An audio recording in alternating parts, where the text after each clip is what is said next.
اللہ تعالیٰ سورہ زمر پر 11 نمبر آیات کی فرمائی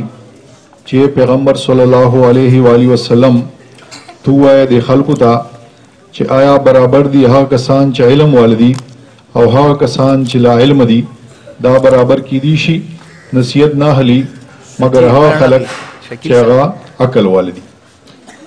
دا علم چې دی کنه څنګه چې الله تعالی قرآن کې فرمایل چې هغه کس چې علم والدي او لا علم دي دا چرته برابر نشي کېدی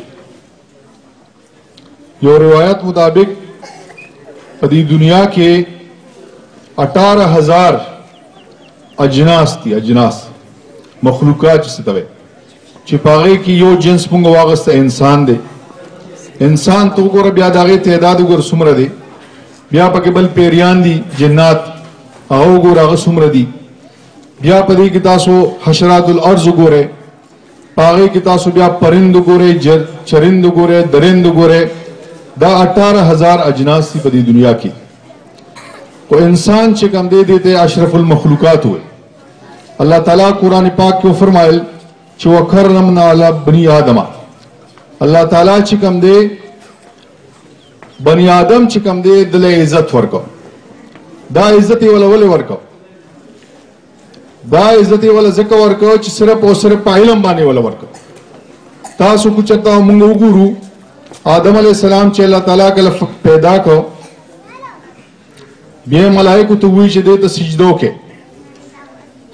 سجده ورته مسجود السجود ملائکه هغه ځکه ورګرځیدو چې علم هغه سره الله تعالی آدم علیہ السلام ته علم خو او داغه په بنیاد باندې آدم علیہ السلام چې کوم دي ملائکه ورته سجده وکړي دا یو علم حضرت خضر علیہ السلام او د حضرت موسی علیہ السلام واقعا تاسو مخه ته حضرت موسی علیہ السلام یو جلیل القدر پیغمبر دی خو یو خاص علم دی یو خاص فن علم په وجه باندې غدا حضرت خضر علیہ السلام چې کوم دین هغه شاګردي وکړه حضرت موسی علیہ السلام او جادوګران چې کله مقابله ته راځي هغه جادوګران بیا هغه پیغمبر پاک هغه پیغمبر صلی الله علیه وسلم باندې موسی علیہ السلام باندې ایمان وروړي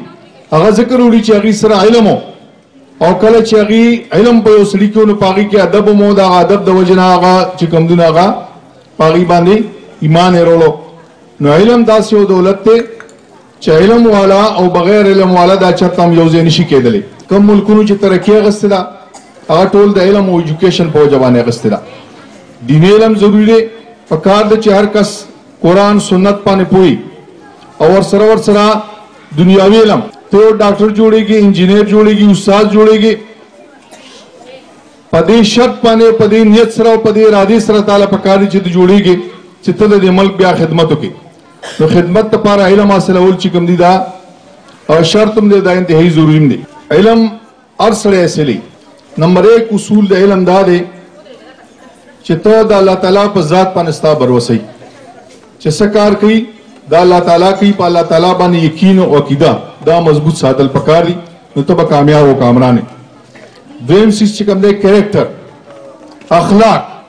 پیغمبر صلی الله علیه و سلم اخلاق چې قرآن داغه گواہی کړی دا چې یقینا پیغمبر صلی الله علیه و سلم دا اخلاق په بلندو باندې دي اخلاق داسې یو چیز دی چې دیتا د غلطو نه منې کوي سیلف کانفیډنس شي دی نن تاسو قتل دا څومره ماشومان دي زډيري نه مادي سره کپونه شتره په لاسونو کې خو ډېر پکې زینه ما چې سره کپ نشته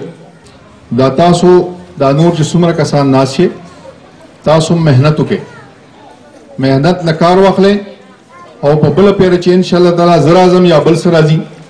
چې دې کې زم میکسیمم کسان په دې سټیج باندې نه مدا کم چرن کپ وانه غست پکار جلا سبا ټول واخلو دا څه ګران دي کې ساينس نشته دې کې صرف دا چې تابانه په دې خپل خپل باندې ستا کانفیډنسي بل دا چې ته خدمت کې بل دا چې ته مهنت کې چې تاسو دې تعلیم سره بیا شوق پیدا کړئ چې شوق نشته تاسو نو تاسو کامیابی نشئ حاصلولې نو پکار دادا چې کم کار کوي نو شوق پکار دی ډیسپلن کم ماشوم کې چې ډیسپلن نه ډیسپلن څه شی سار وختي پاسېدل